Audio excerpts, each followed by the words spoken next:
Took you so much The time. next thing then to talk about here is enlightenment in this life. So when you attain the realization of enlightenment during this life, you've purified all the karma, all the afflictive emotions, all the mental obscurations, all subtle obscurations, as well as all habitual tendencies that create negative karma. But what about the positive karma? I mentioned that a little bit ago. Any actions that you take to benefit others would create positive karma, right? But karma nevertheless. So karma is said to reside in the alaya consciousness that we talked about before, but that ceases to exist upon attaining enlightenment. Okay? So there's no home for positive karma anymore. And actions of a Buddha do not create additional karma, even good karma. There's no need for that. So it seems that the process of eliminating bad karma also eliminates any residual good karma in the process of attaining enlightenment. So for only when all karma has been eliminated through use, burning it up, or purification practices that we've done, then the alaya consciousness will dissolve so we can attain enlightenment. The notable exception to this process is the path of great perfection. In this path, karma is just another concept of mind in the first place. It doesn't really exist. So there's nothing to purify or use up. We're already Buddhas. The great perfection takes transcendent wisdom to its fullest form, where it transcends all concepts, even these. The ultimate book on the path of great perfection would be one in which all the pages were blank. Turn the page after page after page, and there would be nothing there to read. That does not, however, give you the idea that you have a green light to just rationalize any kind of behavior that you want. Okay? Yeah, that's a very slippery slope, as we've talked about before, when it comes to the ethics. Now, only if you're a fully enlightened being and have pure intentions can you engage in otherwise unethical conduct. But it must be done in such a way as to do good, or at least do no harm, from the view of relative truth. Otherwise, you're simply rationalizing your behavior and have not attained enlightenment at all. I was once asked if I'd attained enlightenment, and I said, well, if I said that I had, then I wouldn't have. I'm always suspicious of people who say that they have attained enlightenment for that reason. But then I confessed I hadn't actually attained it. His Eminence Garchen Rinpoche gave this advice regarding enlightenment: do not worry about enlightenment. The Buddha is within your mind already, ready to be seen. But because we cannot turn inward and we are constantly distracted, we fail to recognize the Buddha. When past thoughts have been ceased and future thoughts have not yet arisen, in this space between fixations you can glimpse the nature of mind abiding like space. This is the Buddha. If you remain within this nature continuously, you are enlightened. The Buddha is actually not somewhere far away. The Buddha is always ready to be seen. If you do not give up the fixation to a self, but try to escape from samsara by secluding your body, you will still not be liberated. If you give up fixation to a self while continuing to live in the world, you will be liberated.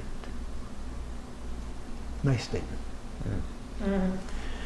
Another thing that we addressed a little bit in the path of great perfection is that everything is meditation. Talked about that toward the end. The idea that Buddhahood is without meditation. And there's actually a text, a Dzogchen text, with that by that title, Buddhahood without meditation. But that's not what I'm referring to here. Earlier, we learned the idea has been applied to meditation in the path of great perfection, and I also pointed out that prior to achieving that level of realization, you should engage in the process of everything being meditation. When you've mastered that, the sacred outlook of pure view, everything does indeed become meditation. When you apply the 4 visions of Togao off the cushion, that too becomes a form of meditation. When you maintain pure awareness of Rigpa at all times, everything becomes meditation. When you use mindfulness of body, speech, and mind at all times, that is meditation. If you want to do a retreat, your body is the perfect hermitage. Wherever you are. No monk or nun in a monastery or cave in Tibet has more time for practice than the busiest Western practitioner. It is just a matter of how you see yourself. His Holiness Dilgo Khyentse Rinpoche gave these examples. At all times, again and again, we should make vast prayers for the sake of all beings. When falling asleep, we should think, may all beings achieve the absolute state. When waking up, may all beings wake up into the enlightened state. When getting up, may all beings obtain a body of a Buddha. When putting on clothes, may all beings have modesty and a sense of shame. When lighting a fire, may all beings burn the wood of disturbing emotions. When eating, may all beings eat the food of concentration. When opening a door, may all beings open the door to the city of liberation. When closing a door, may all beings close the door to the lower realms. When going outside, may I set on the path to free all beings. When walking up a hill, may I take all beings to the higher realms. When walking downhill, may I go to free beings from the lower realms. When seeing happiness, may all beings achieve the happiness of Buddhahood. And finally, when seeing suffering, may the suffering of all beings be pacified. The idea is that it doesn't matter what we're doing with mundane activities in the day. Everything can become a prayer, a way of seeing things, an opportunity to make that a form of meditation. At the same time, everything may be a lot to ask all of us to do. Sometimes it's best to approach this as having a theme for the day. And so you can think, well, today I think that I'll work on seeing all things illusory nature. And so you make that your theme for the day, and you work on that, trying to see that throughout the day over and over and over again. And you see how many times that you can do that. Now, I recommend times instead of how long you do that, because it's easier to keep track of it. You can get one of those little mechanical clickers, and every time you remember to do it during the day, just click it. At the end of the day, your review is not how well did I do, but how many times did I do it. We saw earlier from scientific research on habits that it's how many times you do something more than how long it takes you to do them. Okay? So both are relatively important, but the number of times is more important than the amount of time you spend doing it. So that's a fairly easy thing to do. Just pick a theme. Okay, today my theme is such and such. How many times did I remember? Write it down in a notebook. You can choose a different theme for the next day. Stay with the same theme. Doesn't really matter.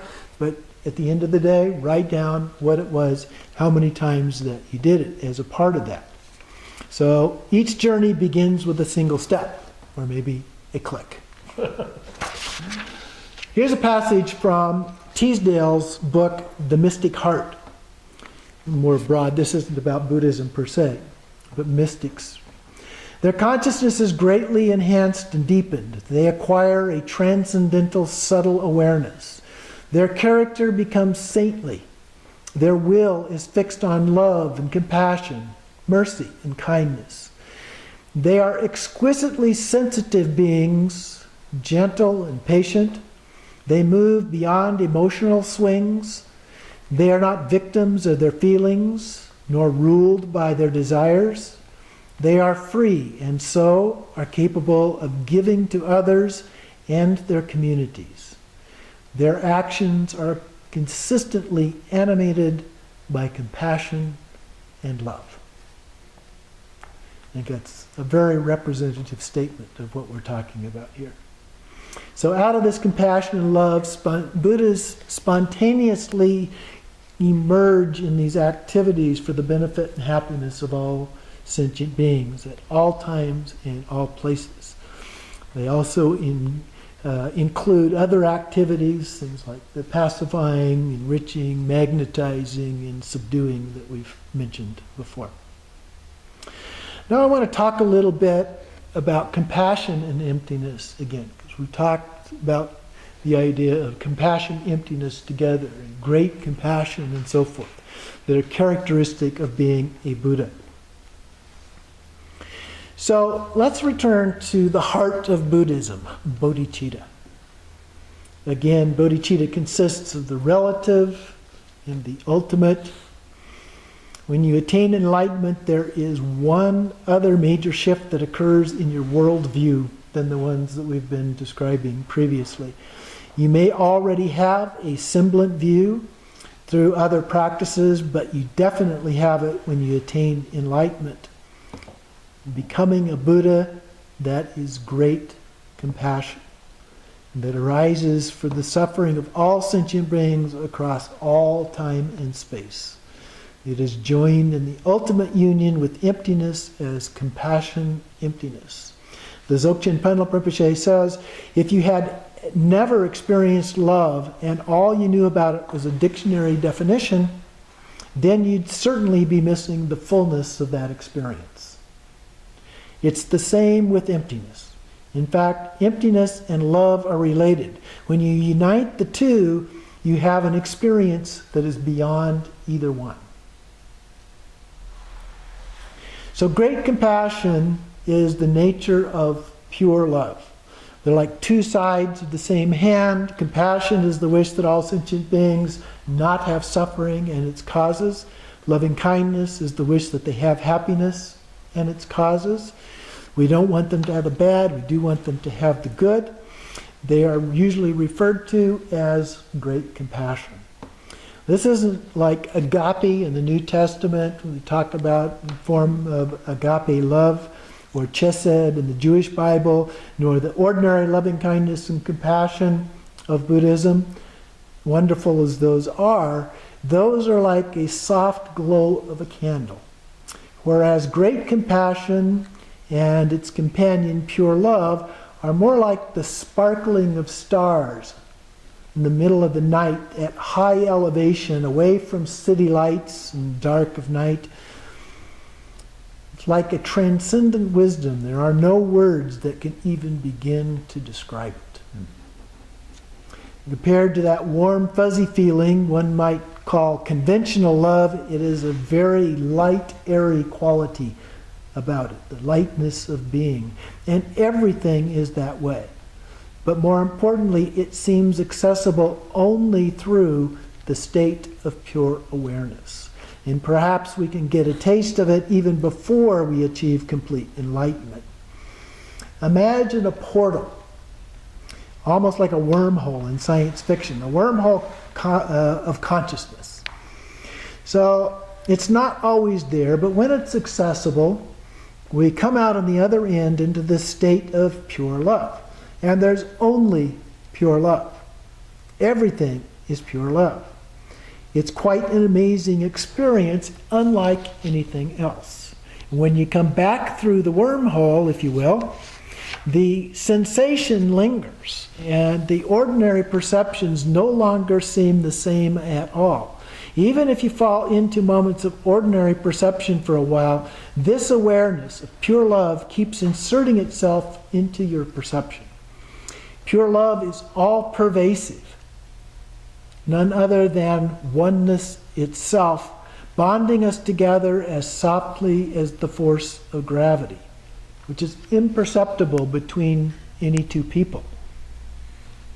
but with the strength of the strong force that holds the nucleus of atoms together, the strongest force known anywhere in the entire universe.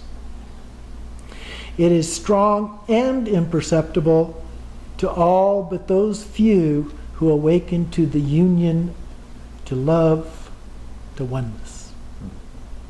I'm reminded of a movie, Star Trek, the movie. At the end of that movie, a number of years ago, there was this female space probe that was seeking V'ger, talking about V'ger, was looking for V'ger. Well, V'ger turned out to be the Voyager space probe with a few of the letters that had somehow gotten removed from the spacecraft. And but at the end of the movie, one of the male characters in the movie is so drawn to her that he elected to join with her, knowing that he could never return. And so in the movie, when they come together, there's this bright light that is radiated out across the screen from them, and they merge into one and disappear into this light. There's just this light. So it's a beautiful metaphor for this openness of pure love. In his book, The Tibetan Book of Living and Dying, Sogyal Rinpoche cites the following passage from someone else about the experience of pure love from a near-death experience. The following series of events appear to happen simultaneously, but in describing them, I'll have to take them one at a time. The sensation is of being some kind of more a kind of energy, not a character in the sense of another person, but an intelligence with whom it is possible to communicate. Also, in size, it just covers the entire vista before you.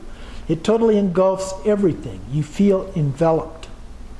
The light immediately communicates to you in an instant telekinesis. Your thought waves are read regardless of language. A doubtful statement would be impossible to receive. The first message I received was, relax. Everything is beautiful. Everything is okay. You have nothing to fear. I was immediately put at absolute ease. In the past, if someone like a doctor had said, it's okay, you have nothing to fear, it won't hurt, it usually did, and I couldn't trust them. But this was was the most beautiful thing I've ever known. It's absolute pure love. Every feeling, every emotion is just perfect. You feel warm, but it has nothing to do with temperature. Everything there is absolutely vivid and clear. What the light communicates to you is a feeling of true, pure love. You experience this for the first time ever. You can't compare it to the love of your wife or the love of your children or sexual love. Even if all those things were combined, you cannot compare the feeling you get from this light. An amazing statement. That's from a near-death experience, of someone. That is so close to experiences that I've had in meditation that it's almost scary. You can't actually experience these without having a near-death experience. The only difference would be that I experienced no separate light, no difference between me and it. Everything was pure love itself, light and airy, vivid, clear, and there was nothing else. There was only this sense of pure love. Yet even this is not as great compassion of a Buddha. Yogi Shabkar wrote, "If a man has compassion, he is a Buddha. Without compassion, he is the Lord of death. With compassion, the root of Dharma is planted. Without compassion, the root of Dharma is rotten. One with compassion is kind even when angry. One without compassion kills even as he smiles. One with compassion, even enemies turn into friends. Without compassion, even friends turn into enemies. With compassion, one has all dharmas. Without compassion, one has no dharma at all. With compassion, one is a true Buddhist. Without compassion, one is worse than profane. Even meditating on voidness, one needs compassion as its essence. The Dharma practitioner must have a compassionate nature. Great compassion is like a wish-fulfilling gem. Great compassion fulfills the hopes of self and others. Therefore, all of you, renunciates and householders, cultivate compassion and you will achieve Buddhahood. The Zen master Torei describes great compassion this way. The virtues of great compassion are infinite. They could be expounded upon forever without exhausting them, but it boils down to this. Whoever has great compassion can extinguish all obstructions caused by past actions and can fulfill all virtues.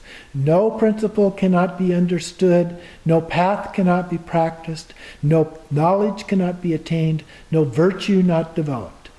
Just as when you want to win people's hearts, you first love their children, the Buddhas and Bodhisattvas consider all living beings their children. So if you love all living beings equally, all the Buddhas will be moved to respond.